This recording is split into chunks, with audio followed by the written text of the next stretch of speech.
Well met, lords and ladies, Jacob Butter speaking, and a warm welcome to this week's Walking Wednesday. And today I am in Crawley, walking around the same path that I have walked since I was a wee grasshopper, as they say. Just adjusting the tripod. Oh, yep, that didn't happen before. Yes, I've been down here a couple of times. My grandmother's house is actually quite nearby to here. I'm not going to say where it is exactly because, you know, internet. So, yeah, don't expect me to clarify that. But yes, actually, these homes in particular were, I think, constructed after the Second World War to, you know, when Crawley was a new town, one of the new towns that they founded. And people were able to move into here, which is why my grandmother came here. Oh, actually, you know what? I haven't been down here in a while either. Last time I was down this detour here was with my dad, actually. I think it's supposed to be a way into what was used to be a school in those days. And I was still not supposed to be there because I didn't go to that school. And we actually made a thing about it. It was just around the time when I was starting to get into Harry Potter, so I was probably, what, 11, 12 at that point, so not as long ago as I might have thought, but still a while ago.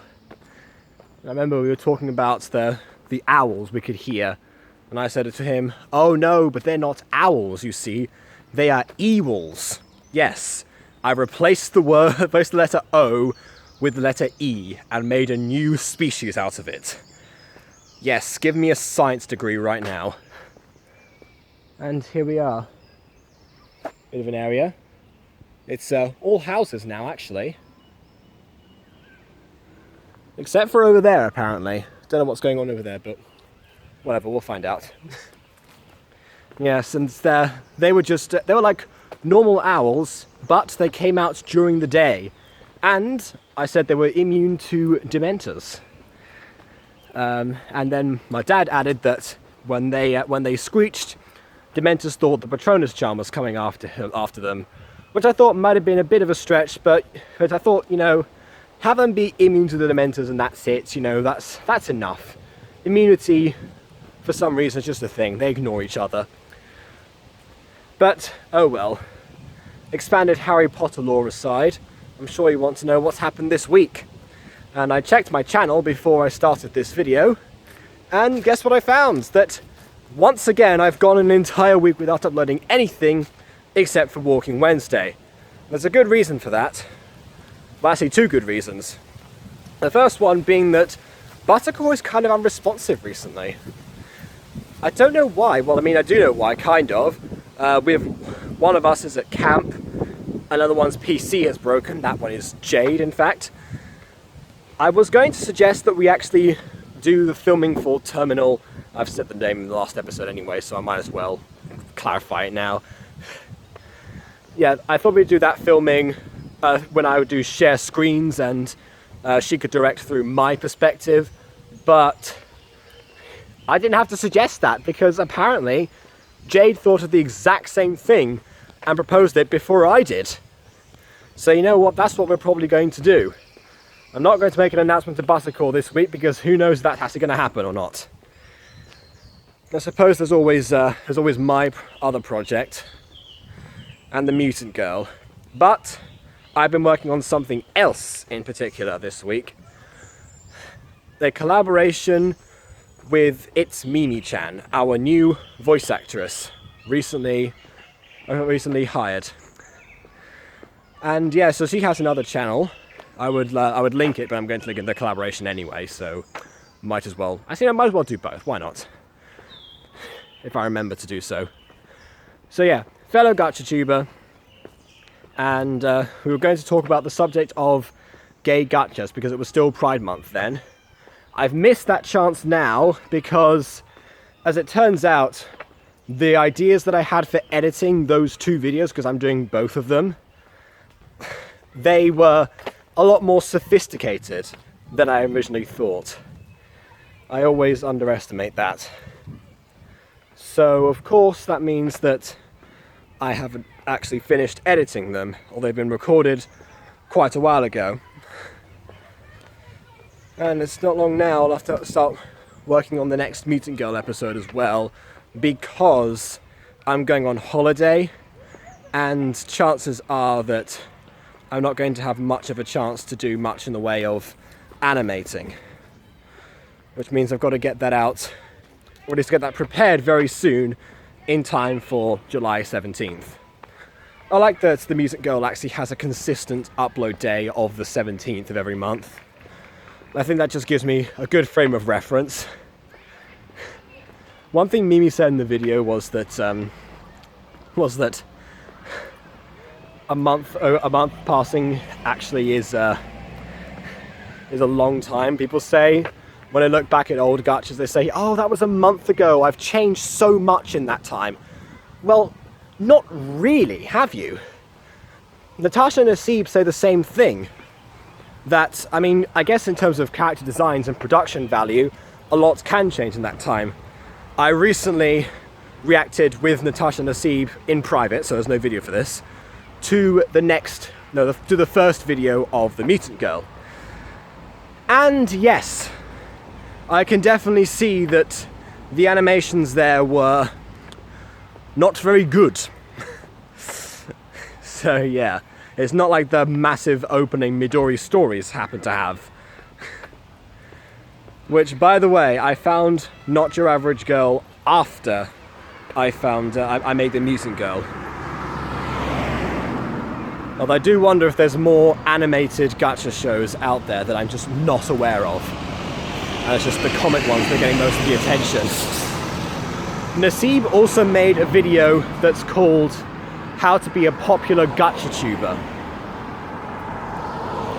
And also another one about character creations. I really recommend watching those.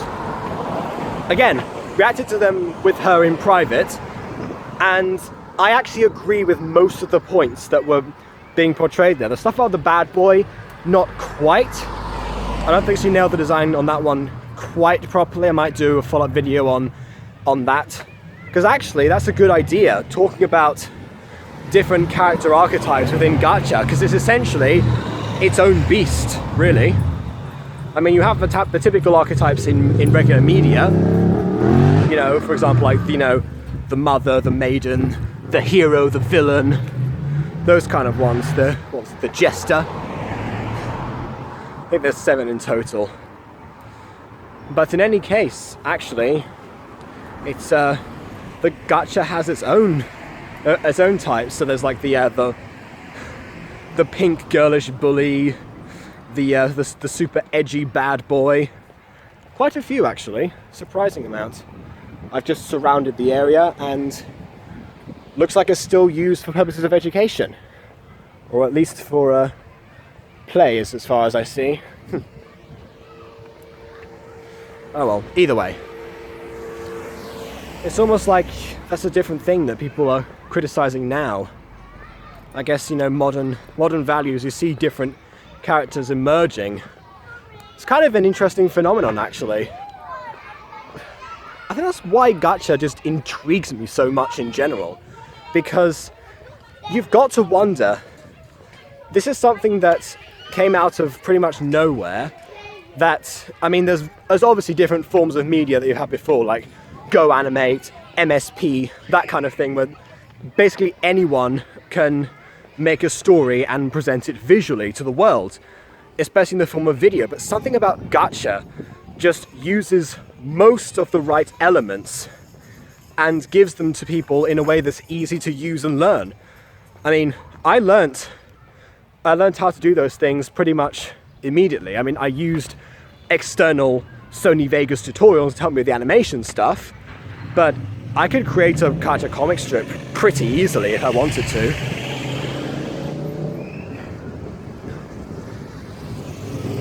And yeah, the only problem with that is how mismanaged it is, and how people see something that happens and present a formula and keep copying it. It's like the entertainment industry in general, actually.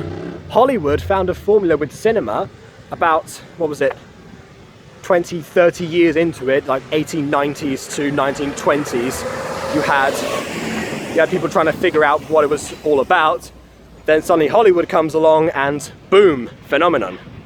Okay, not quite, there are other film studios as well, but the Hollywood formula is the one that's most recognizable to a Western audience, so I mentioned that one. So, and then they found that way, and they perfected that over the years, adapted it to suit the times, and that was it. Gacha almost jumped into that formula already.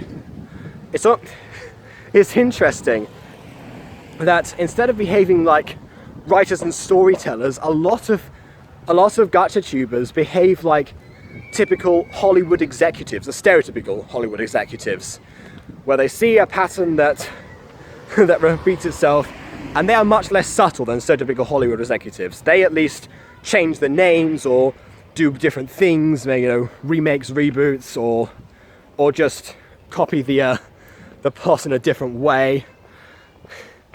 But no, Gacha tubers will actually just make the same video, essentially, and somehow get away with it. And that's where the problem comes in. You know, we get people watching these videos, and they don't know that they're missing out on other stories in particular, so they just keep wanting the same thing. Because as those typical Gacha tubers, right, like stereotypical Hollywood executives, they're telling people what they want, essentially. It's like the old line in Cars, you don't know what you want. Luigi, he know what you want. Basically that, but in a much more damaging way. Luigi, that was just banter, you know. With Gacha, it is almost manipulation. I don't think Gacha tubers are quite aware. People have said before, there's a lack of self-awareness in the Gacha community. And that's what we really need at the moment. We need more Gacha tubers like Nasib and Midori Stories, and I guess to an extent myself, who are trying to present something different. I mean, at first I thought, you know, Hated Child was popular back then, so I called my video the same thing and made the plot different to try and ease in that process. But then I thought, nah, that's not really going to work. Because eventually people are going to catch on to that gimmick anyway. And I hope to some extent people did. They stopped watching Hated Child videos. But then came along Dating My Hybrid Dog, or whatever that trend was, and just went right back to the beginning. So yeah, that was a step backwards, as far as I'm concerned. As far as anyone's concerned, actually. It is most definitely a step backwards. So that's the thing. The Gacha's in danger of falling into the formula trap, where people find something that works, find different characters to creations that work, which is also a thing that the C points out, much better than I could, and they just use that. Something that was interesting, actually. Well, when I was reacting to Nasib's video, I took a look at some of the characters that she points out that people make a lot of. In particular, the typical gay couple, especially the male gay couple. There's a specific type of characters, a specific look that they have, that actually turn out to be exactly, well, almost exactly, what Mimi had done beforehand. So actually, to Nasib and Mimi, I would like to do a video with the pair of you together, and I'd like to hear your thoughts, hear your debates. Do you agree with what I said so far about the formula trap? Do you think that either one of you have fallen into that before, in terms of what's been more popular on your channels? I don't know, I'd be intrigued to hear your thoughts on that. And I'm sure that other people would as well. I've gone on a bit of a tangent this Walking Wednesday, actually. I haven't talked about much that's happened in the week. Well, visiting my grandmother again, that's a thing. Also, I have a Skyblock series that is starting, well, rebooting actually. A long time ago, I did a series on Skyblock, collaborating with Phoenix Diamondite. In fact, the first episode is actually on her channel. But But either way, I'm doing season 3 now on Hypixel, where there's a lot more that's been added actually. So there is actually potential to keep going. Remember when this was a gaming channel? I'm going to upload those videos after I do the Mimi collaboration, because I want to get that out and see what Gacha review actually looks like to people. Once again, I want to hear people's thoughts. But either way, I think that shall be it for now. I've gone in a circle. So, you know what? Please leave a like or dislike, because your opinion matters. And on that note, until next time, farewell.